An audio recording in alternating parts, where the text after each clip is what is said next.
Hey, what's up everybody? This is Chris and I'm here with the video review for Transformers Revenge of the Fallen.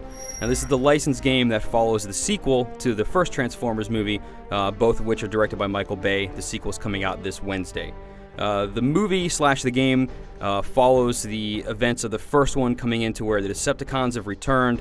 Big surprise, Megatron's back. You start hearing about the Fallen, what or whoever that might be. You know, you'll kind of see in the movie. I don't want to spoil anything for you here. The game is basically a third-person shooter. It's made for people who are interested in the movie. Unfortunately, I don't think that if you're not a huge Transformers fan, you're going to find a whole lot to like here. But, you know, for those people, maybe just running around and shooting stuff is enough. I have had a complete overhaul, Prime. I'm ready for anything. Another hour in Shanghai and you'd have been ready for recycling. Now, with any Michael Bay movie, one of the big things about it are giant explosions, you know, lots of cool camera angles and, you know, stuff like that. Unfortunately, the game delivers on none of this. Basically, between missions, you just see Optimus Prime and his lackeys standing around a giant kind of virtual Earth. They're talking about, hey, we just defeated the Decepticons, and uh-oh, now they showed up at this oil refinery, we better go kill them there. That's pretty much the extent of the story that you're going to hear. You know, none of it's driven home. You don't really ever see cutscenes that show kind of stuff going on, so really the story, you know, and how it's all presented is very flat. You have Sam Witwicky, played by Shia LaBeouf, is in the game, but he's not really represented very well.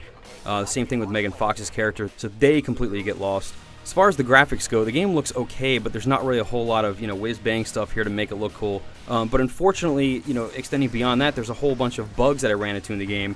There was one mission where I'm supposed to be escorting a caravan, and one of the Jeeps just kind of stopped there. I was playing multiplayer once, the game just full-on crashed on me, so, you know, there's not really a whole lot of polish to it. There's not really a whole lot of, you know, cool, you know, explosions and things like that you would expect to see in a, you know, Michael Bay adaptation. The game allows you to choose between either playing on the Autobot or Decepticon side, but there's honestly not too much difference between playing the two because the missions are pretty much all the same.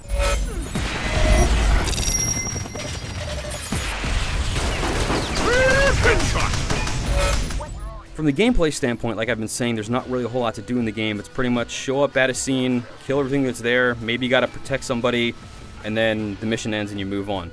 The controls are a little too convoluted. You can transform into a car or, you know, a plane or whatever it is, but unless you're a plane you can fly around, there's not much of a point to it.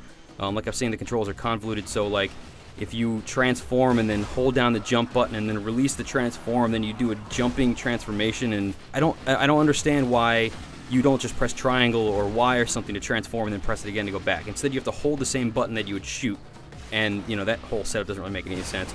But beyond that, the melee system, which was a big part of the first game, is kind of pointless here because as soon as you start punching one of the enemies, they just transform and drive away. The AI is generally horrible. If it's just standing on top of a building, it'll just straight shoot at you.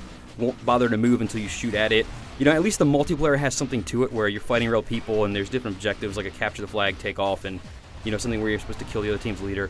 And that's all kind of cool, and that actually gives the game a little bit of a redeeming value, but as far as the single player goes, you're just shooting robots and they, you know, the AI is stupid, so there's not really any fun in that.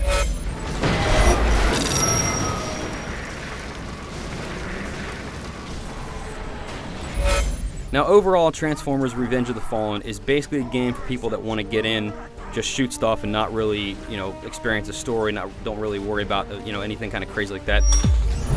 Like I said before, at least the multiplayer has some redeeming value, so, you know, if you get in and you get bored of the single player, try hopping online because there is some kind of cool stuff to find there. For the full written review, head over to IGN.com.